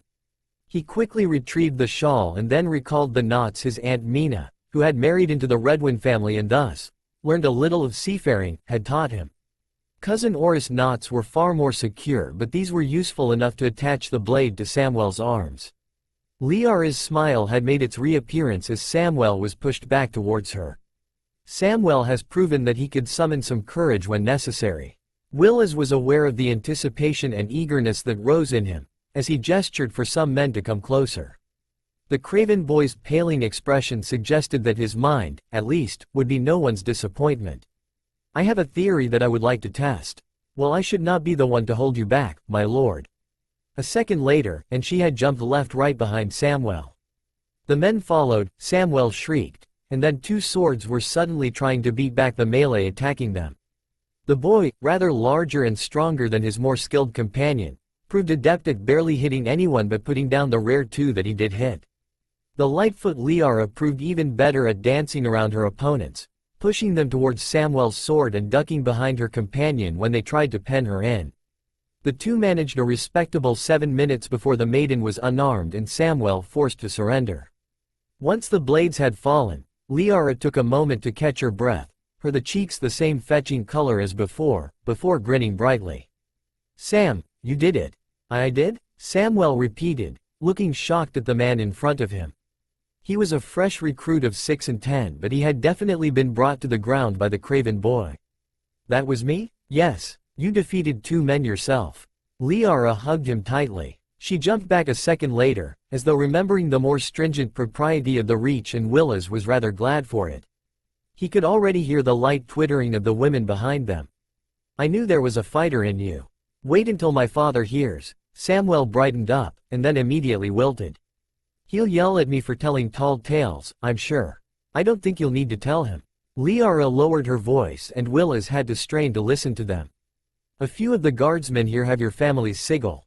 They've likely been reporting everything to him already. Stepping back, she added loudly. And if that doesn't work, you can always bash him over the head with that tourney sword. Liara. The boy's tone was almost more resigned than horrified now. Please, let's not talk about me fighting my father. He won. The only battle for the loyalists against King Baratheon, I know, the dark-haired girl finished, tone amused. Well, I've promised you an end to the day's practice if you could guard against me once. Then we're done? Samuel perked up. Nope. Liara laughed at his fallen expression. It was entirely unlike the twittering from behind, open and free. You've guarded against 6 men today. But, not me. She swiped up her sword, jabbed it forward and poked the boy's stomach harshly. Her second swipe, a vertical strike, pushed him back 2 steps. The third was partially deflected to his left shin, and then she withdrew the blade. 1 heartbeat and Liara nodded her satisfaction. Well done. Samuel promptly toppled back into the ground, groaning in relief as his body decompressed. Liara snickered to herself, as she turned and thanked the other men for participating. A few accepted it with peculiar expressions, not quite certain how to deal with a fighting woman, but others looked glad at the recognition. Lady Olenna Tyrell had readied them for strong women, if not ones with blades. "And I'm grateful for your help as well, Lord Willis," she finished, turning to curtsy. Liara's dress had been pulled up, the excess fabric tied to her waist, and canvas trousers visible beneath them, so it was an awkward gesture. Willis returned it with a short bow. Technically, it was unnecessary, since he outranked her, but it allowed him a better look at her shoes. Rather than the soft slippers preferred by his mother, sister, and female cousins, she wore black hunting boots. A few minutes later and the green wool had fallen to its full skirt. "If you do not have any additional plans for the day, then I would like your assistance in a matter of my own," Willis began, moving his cane to his left hand and offering his right arm. She slipped her hand between his, fingers long and tapered against his shirt sleeve, and were not all of the angles of her body Valyrian in nature, he wondered, as a stark guard stepped forward. Liara shook her head slightly and the man stepped back, looking at him warily. "Where do you plan to take us, my lord?" Willis wondered why she believed it to be a group outing, before her eyes fell on the Tarly boy and he was forced to suppress a brief rise of irritation. He was a lord and it would be his decision whether or not to add another body to their search. "I would like to show you the library." The stiff tone of his voice was met with one arched brow. "Do you want to come with, Sam?" Willis was even more indignant by the clear dismissal of his stature. He tightened his fingers briefly and received a measured stare in response. Unaware of the tension between the two, Samuel Tarly, who, frankly, was not nearly enough of a man to have come between the heir of Highgarden and a woman that interested Willis' thoughts, screeched to a halt. Samuel stated something to the effect of desiring to see the library, but not until he had regained his breath in perhaps half an hour and coaxing them to continue ahead. Willis focused on that and not his newfound realization that he had desired more Lady Liara's company than her opinion on literature. It was unsettling enough to deny until he had more time, the benefit of privacy, and perhaps a cup or two of tea, to contemplate. His body moved on its own to escort Liara out of the courtyard. "Do you have anything against Sam?" Liara broke the silence first, waiting until they had walked past the spectators and into a copse of new green trees. "Not until you invited him with us. Should I have any reason to be an enemy of the man? Sam may not be the most skilled or courageous swordsman out there, but he is intelligent and kind," she informed him briskly. "Others looked down on him for his lack of martial skill. I did not think you would be one of them because you didn't care that I was a bastard," Willis finished silently. He felt ashamed suddenly, for another reason that he cared not to contemplate. "My apologies. I was unhappy with someone else and you had the poor luck to gain my ire." She didn't look like she believed it, but the subject was dropped nonetheless. "Why are you taking me to the library?" "To choose the next book for us to read. Though I would have taken you anyway. It's one of the finest rooms in Highgarden and I think you may like it." "Perhaps. I was always better astride a horse with a sword in my hand, than with my lessons." Maester Lewin despaired of ever putting anything in that hollow head of mine. "Most noble girls are taught by a septa instead of a maester." She ducked her head down and Willis saw the flush rise in her cheeks. It was much less endearing this time. Septa Mordain was not pleased to be tasked with teaching a bastard. "All the better for you then. A maester's lessons are more advanced and thorough than a septa's. Though I think Lady Stark regretted her decision when Robb insisted that I suffer all of his lessons with him." "Robb is your elder brother?" "Aye, and the best one any girl could have." The wide smile on her face bespoke of clear adoration. "He taught me to race a horse and wield a sword just as well as a man. And better than many, I would wager." He received a shy smile for that compliment and Willis mentally congratulated himself. And Loris claimed that all maidens wanted to hear about were their appearance or style. "As a bastard, I was given more freedom than my sisters. I've learnt the more advanced sums and history, studied languages, geography, and rhetoric, and read the popular literature of the North. Your embroidery skills are just as adept then? Better than yours, I'd hope, Liara remarked, causing him to chuckle. I would like to thank you for allowing me the chance to choose a book. It is only fair. Willis shrugged. He was almost overbalanced when Liara's gait paused suddenly in their walk. She resumed pace a second later, having fallen silent and briefly looking at him with an indecipherable emotion in her eyes. Have I done something to offend her?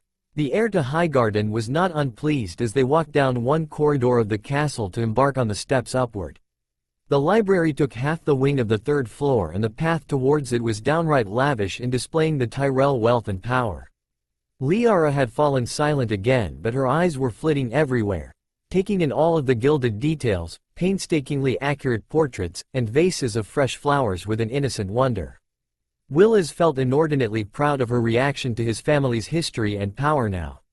She must not have seen such non-utility displays before, the man reasoned. The North is a harsh land where little beauty exists without purpose. It was one of the reasons they were considered savages in the South, but Willis balked at the term now.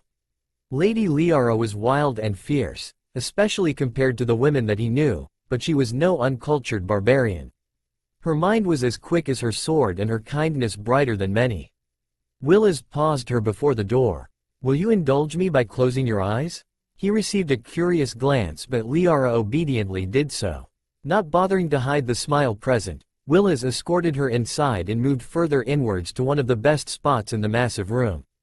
A circular dais at the center, where light fell from the stained windows above in pink, blue, green and violet shards, and marble reflected it outwards in a prism of colors. One could stand there and look forward to the stacks and stacks of literature gathered by his many ancestors. Willis positioned her, stepped close behind, and bent forward to her ear. Open your eyes. Oh, Liara's small gasp of delight was even better than the quiet admiration. It's beautiful. It was my grandfather's design, he told her. It made it easier to divide the books.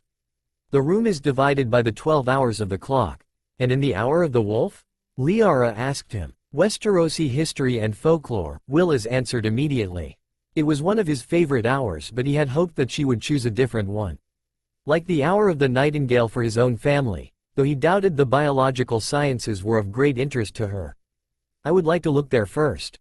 Thank you for showing me this, my lord. It was my pleasure, Willis returned, genuinely meaning it. And wasn't that a surprise? Willis had rare few friends outside of his siblings and cousins, and yet, this bastard girl had somehow become one. It wasn't quite the surprise that Oberin's friendship had been though. The heir to Highgarden stood back and allowed her to hurry forward, not quite running as her quick footsteps lightly tapped their way to the books.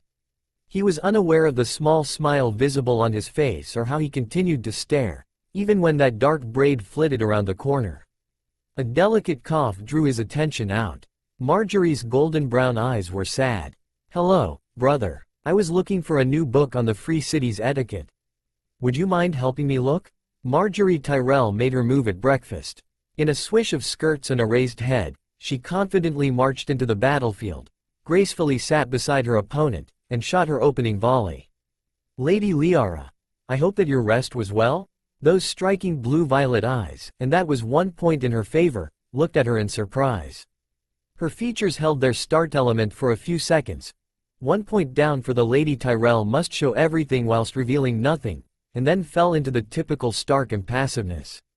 Lips quirked upwards in a smile that was nervous but no less charming for it. Thank you for asking, my lady. My rest was pleasant due entirely to the hospitality offered here. I'm glad that it should be so. Marjorie's eyes noted that her plates held fresh fruit in abundance and little of the heavier fare. Have you had any of the buttered biscuits yet? I have tried one, but I prefer the fruits here, Liara answered. They are not so bountiful in the north, and I fear I will become spoiled for all I have indulged here. Of that, there is no doubt, Marjorie declared proudly. The Reach has yielded the sweetest fruits and crispest vegetables since the dawn of the Conqueror. You will not have truly experienced the amenities of our home till you have enjoyed these in full. She mentally noted another point for good taste. I am in full agreement with you. They ate silently for a little longer as Marjorie noted this engagement to yield a tie. For her next, have you any plans for the day, Lady Liara? Her brother broke in there, having sat silently by the northern girl's other side. He had a book in his lap but atypically had yet to open it.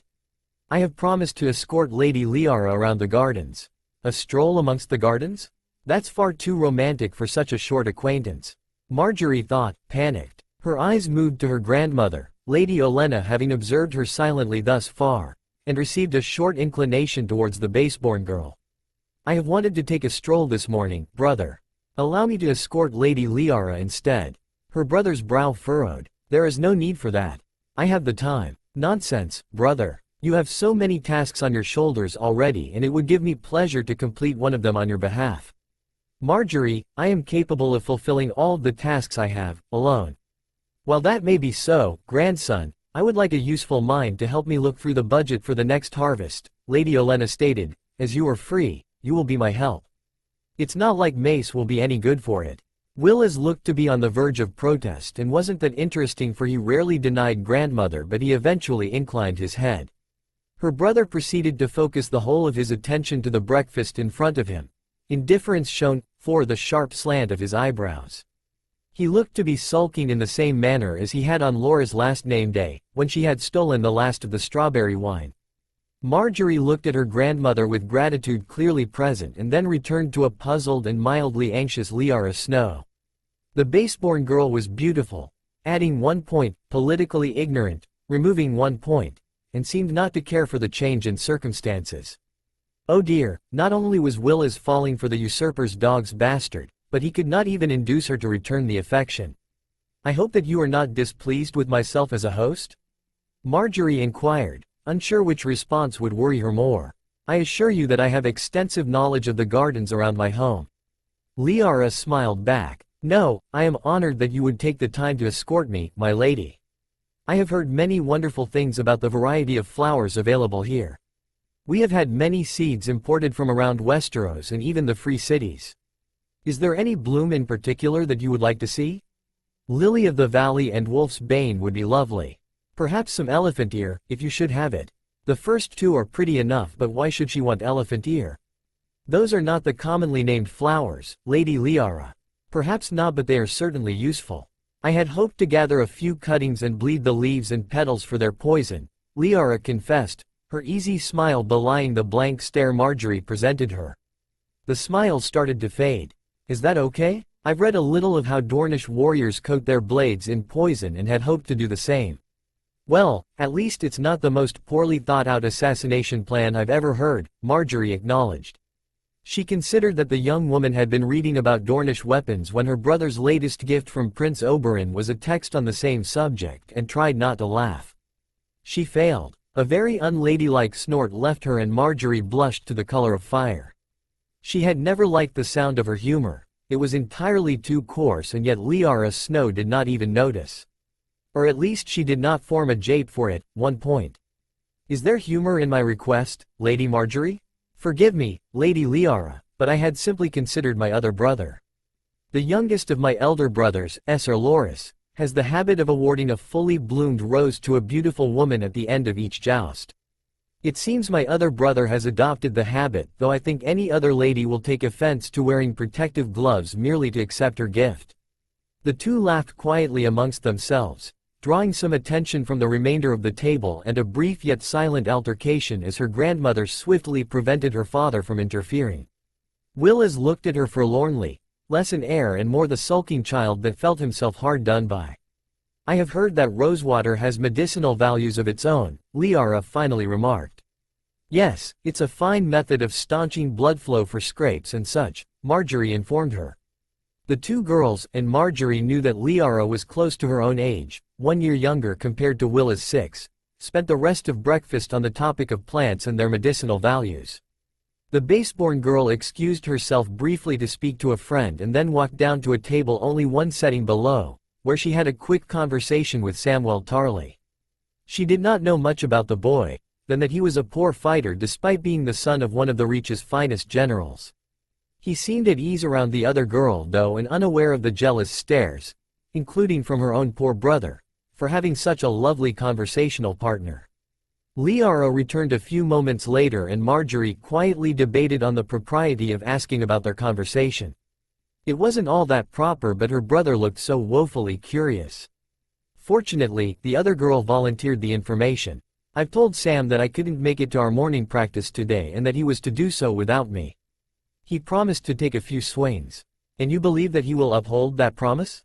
Marjorie asked doubtfully. Tarly did not appear the type to relish physical training. To the letter, Liara smirked, 2 or mayhaps 3 swings and then he shall escape to the library. I'll make up for the missing work in our next session. She added a point for the perceptiveness and then one more for not tolerating any foolishness. The two were soon done with breakfast and rose to their feet, ready to work the food off with a healthy dose of exercise. As they stepped out, her customary guards fell into their place. Will Lord Stark not insist on one for yourself? Marjorie asked. Most baseborn children wouldn't have a guardsman, but then most baseborn children weren't brought to the great houses and seated at the table of nobility either. Lord Stark appeared to consider Liara just as valuable as a true-born child. He only insists on them if I leave the public areas or am in the company of a non-related man. I did not see one in the library yesterday. Liara's eyebrow rose and Marjorie mentally added a point for catching the information. The guards are to protect me from dishonorable men. Lord Willis is every bit proper and gallant. Excellent reasoning. Marjorie added yet another point, and silently despaired that Lady Liara should have the misfortune of her birth. She was beginning to quite like the girl. My prince, the gates of Winterfell are approaching. One of the leading men sworn to House Martell called, as he rode back to inform the others. He was greeted by expressions of relief and excitement from the mostly Dornish procession, unadapted as they were to the cold and desiring the castle's warmth.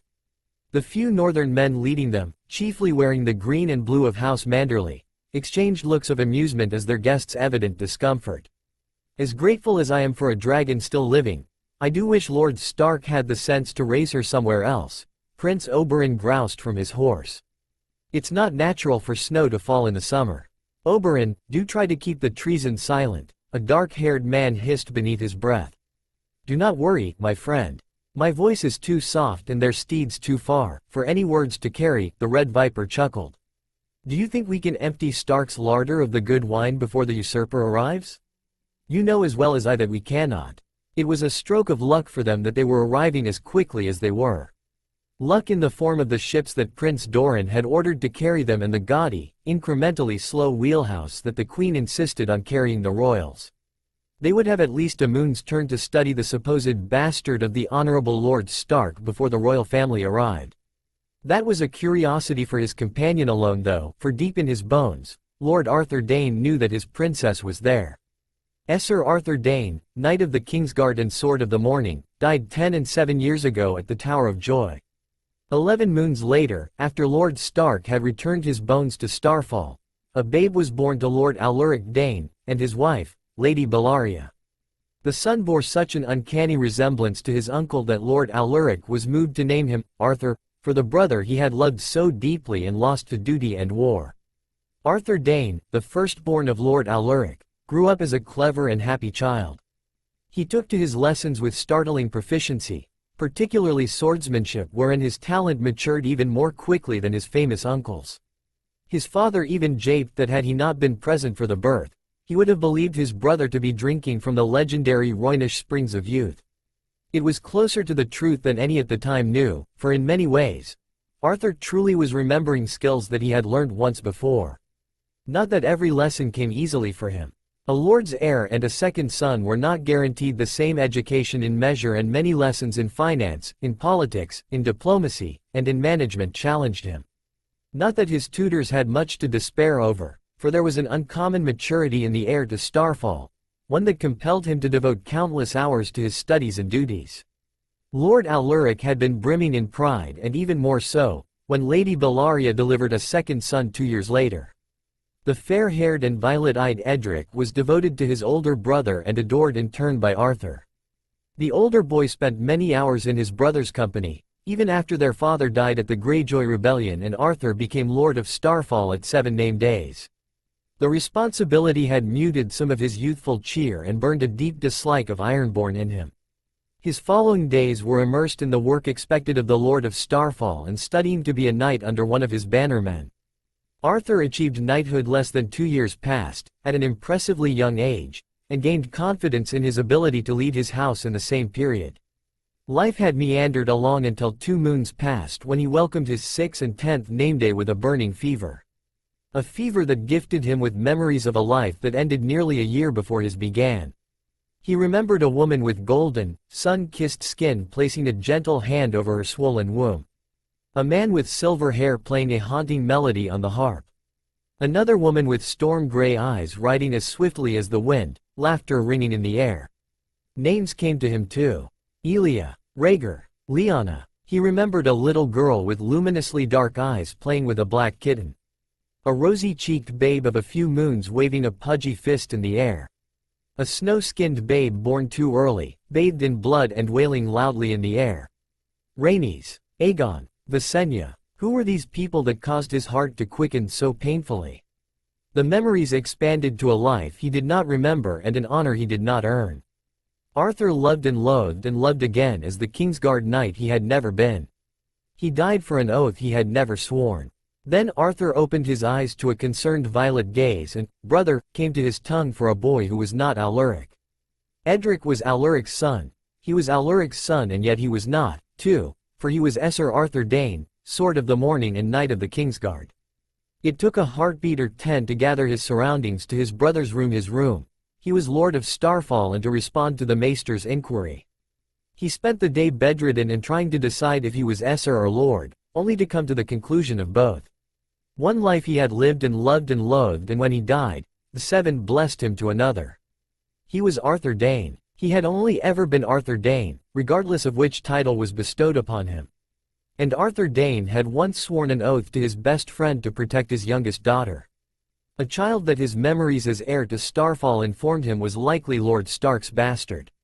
A bastard that had supposedly been born between Eddard Stark and Ashara Dayne and conveniently popped up right after the wolf killed him at the base of the Tower of Joy.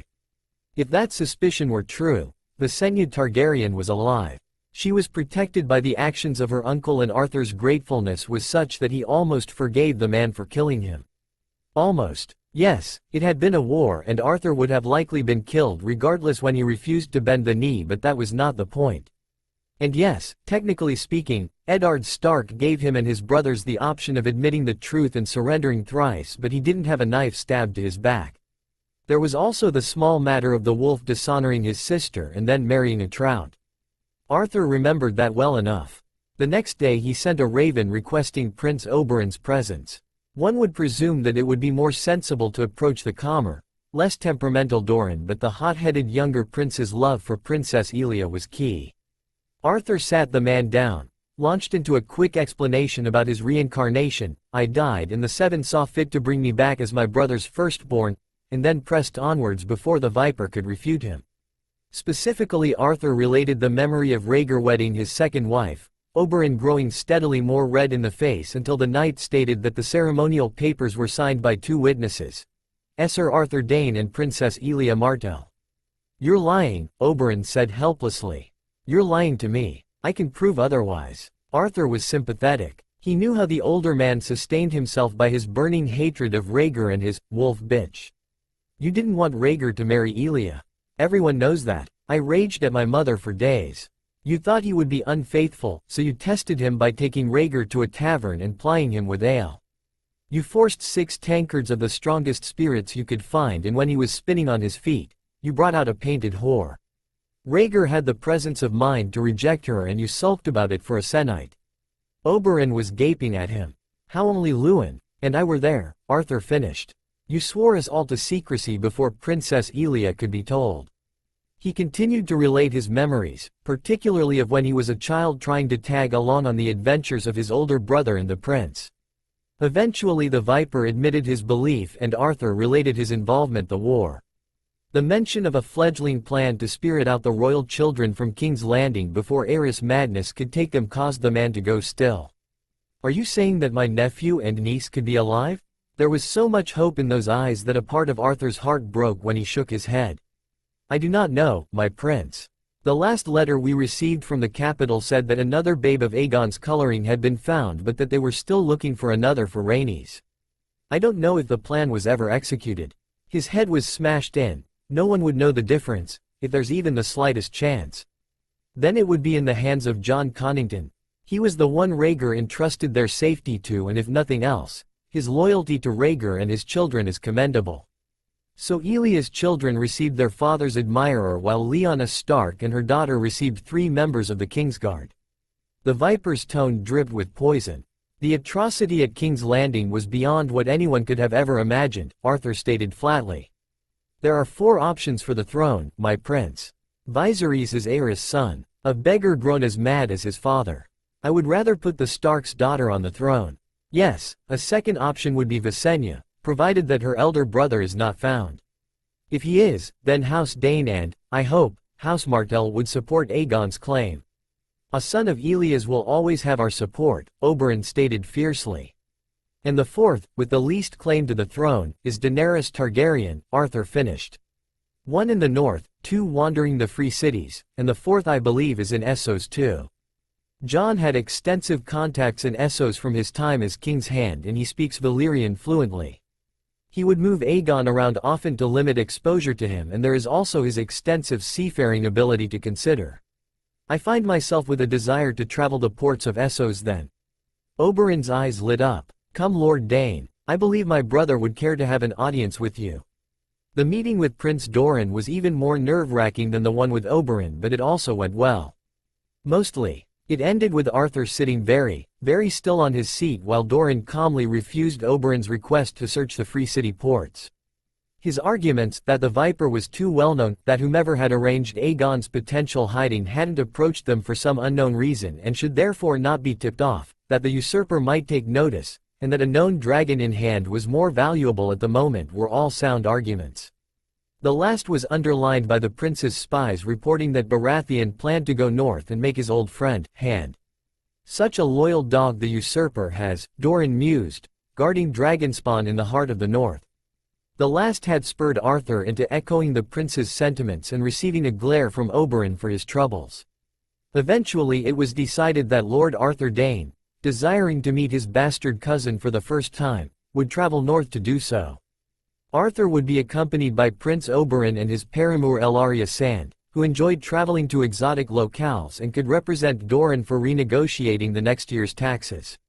They were to ascertain the true identity of Liara Snow and, if possible, make every attempt to bring her south to Dorne. For this, Doran arranged a ship to carry them north and trusted men to discreetly survey the Free City ports. Dorne was the main point of trade between Essos and Westeros after all, and many of his spies worked on ships. He also dispatched a letter to Lord Stark that, due to unfortunate circumstances, would arrive a few days preceding their visit, thus not allowing the man time to refuse. Finally, after taking Arthur aside and promising that no harm would come to Ilya's stepdaughter, "We don't hurt little girls in Dorne," they were sent off. And now I may protect my princess at last. Wait for me, Visenya Targaryen. I will be there soon.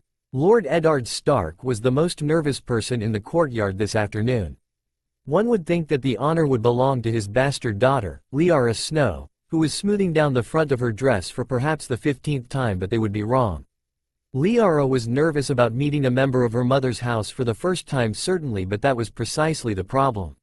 Lord Eddard had received the messenger bearing Lord Doran's letter this morning and hadn't yet been able to inform his daughter about the truth. He had just arrived from settling a dispute between 2 bannermen when the letter was presented to him by his incensed lady wife. Catelyn had informed him point blank that she would not be arranging a welcome for the Dornishmen before storming off. Ned made a mental note to try and appease her later after this issue was handled. Ned Stark had never claimed to have a daughter with Ashara Dane. A child was born between them but had died in infancy, before he had even the chance to meet her. However, his bannerman took into account his previous dalliance with the most beautiful woman in court, his bastard daughter's fine features and violet gaze, inherited primarily though her pretty boy father, and his trip to Dorne, and arrived at the wrong conclusion. A lie that Ned had never bothered to refute due to its convenience, and one that Lord Aluric had left alone out of respect for his brother's sacrifice. The former lord had known that Liara was not his niece, but it seemed that his son hadn't been told. Now Lord Stark was simultaneously worried and ashamed. The former was due to his fear that Lord Arthur Dane, named for his uncle and already gathering a reputation as a skilled swordsman, would discover his deadly secret. The latter was due to giving false hope to both parties that a daughter of Ashara Dane still lived. The shame didn't prevent him from hoping that the illusion held though. Regardless of the circumstances, he couldn't allow Liana's daughter to be found out. Said niece was conversing quietly to her sister now. Due to Caitlyn's declaration, the only members of the family ready to greet the Dornish party were himself, Liara, and, somehow managing to escape the thumb of her septa, Arya. "Your hair is covered in dust," Arya, the elder girl whispered. She tried to brush the dust off of her sister's hair. They fell like pale gold stars from the Stark's dark brown hair. Had it been in Liara's own thick curls, she would have needed a thorough washing. "I had to use one of our secret passages to escape the old bat," Arya whispered back. Catching his eye, she attempted to straighten herself out. That I fell. On a broom. A dusty broom. "We shall speak of this later," Ned stated. Despite the admonishment, Arya merely smiled wanly and fell beside her older sister. She reached out a hand to grab Liara's own, stark features molding into as stern an expression as his young wolf was capable of. As her father, Ned could see the evident signs of distress in her posture and her reluctance to meet another family with a claim to Liara. "If I have given her nothing else, Lyanna, then I have this," Ned thought. "Our daughters love one another as only sisters can. I hope that can bring you some peace in the afterlife." They did not have to wait for long before the small host of Dornishmen and a few Manderly knights approached the castle gates. He could see Esser Wendell at the front and beside him, a handsome man with deeply tanned skin, a dark goatee and a mischievous smirk. That would be Prince Oberin Martell then, the infamous Red Viper of Dorne. Slightly behind them and next to a sigil man holding a familiar sword and star on a lavender background was a figure straight from the mists of the past. He is undoubtedly Lord Arthur Dane. The handsome boy, for he was a boy at 6 and 10, even younger than Robb, strongly resembled his famous uncle. He was tall and slender, dark of hair and eye, with sharp cheekbones, heavy brows and a hawkish nose. His light set of armor, while not the silver of the Kingsguard, was paler than the norm and added greater consequence to his person. A heavy cloak dyed deep violet covered the armor and hinted at the wealth of his house. He rode his horse with an ease born of experience and Ned had no doubt that the sword by his side was Dawn. In short, Lord Arthur made a striking image and one glimpse at his typically composed eldest daughter showed that even the sensible Liara was struck by the sight. If she was this discomposed, then he didn't even want to consider how Sansa would react.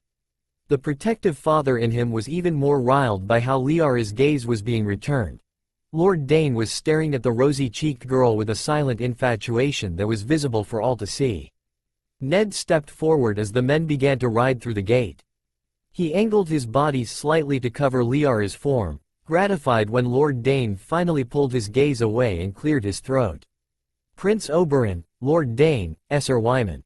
I welcome you all to Winterfell." Arthur kept one ear on Oberin's conversation while studying the walls before them. Winterfell was a castle that emanated history and power. The legendary Bran the Builder had designed it to stand against the heart of winter itself.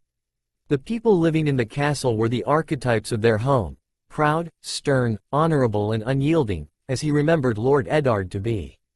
The man was standing at the forefront of the courtyard now but his eyes were fastened to the slip of a girl present.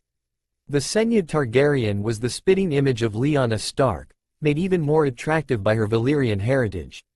Where Lyanna's oval face was pale, Visenya's was as fair as the freshly fallen snow. Where Lyanna's features had a pleasing symmetry to them, Visenya's were delicate and ethereal. Where Lyanna's figure was slim and could possibly be called boyish, as Esser Oswell has once unfortunately voiced, Visenya's was already molded into a womanly shape.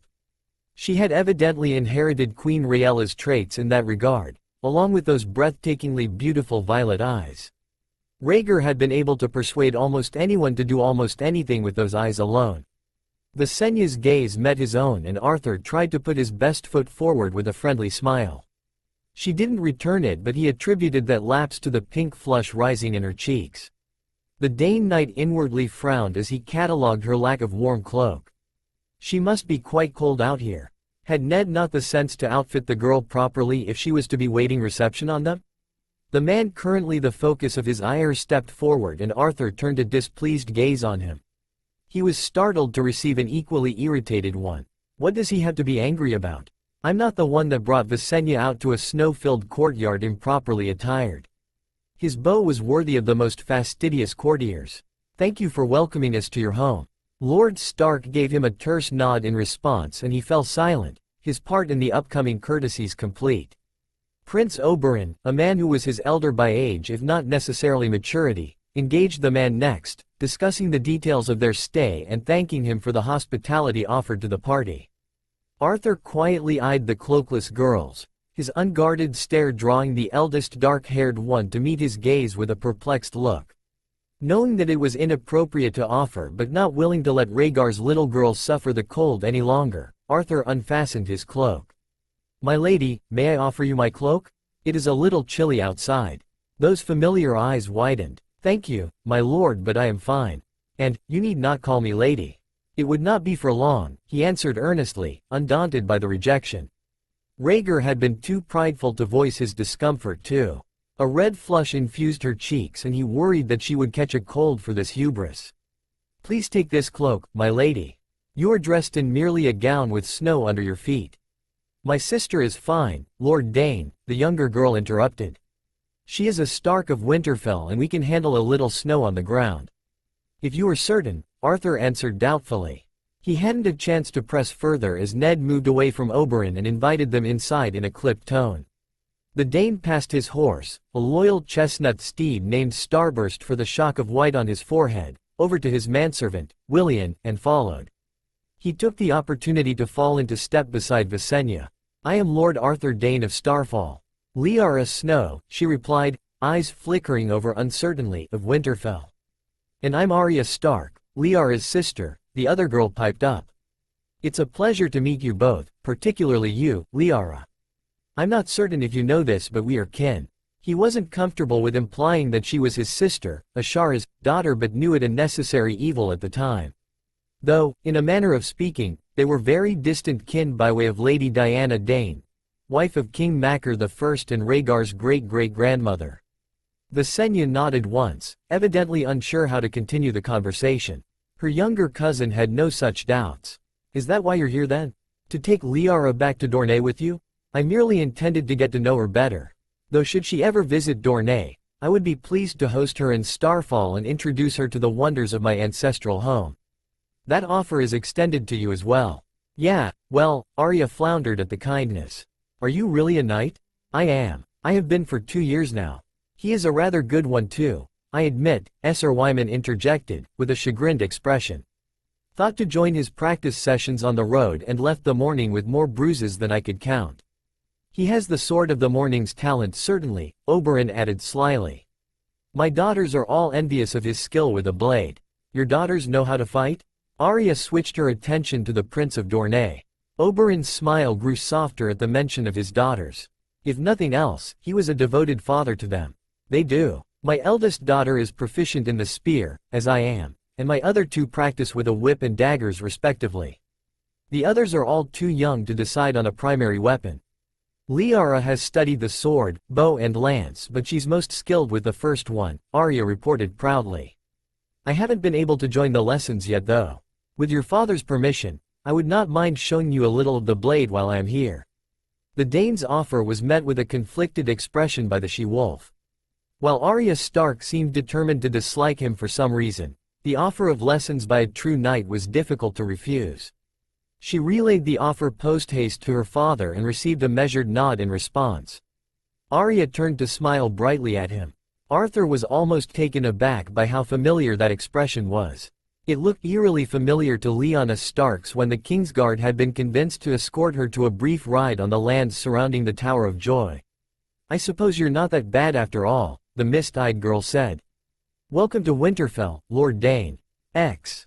That's all for now. If you want to see next part, then please like this video and subscribe my channel. Thank you.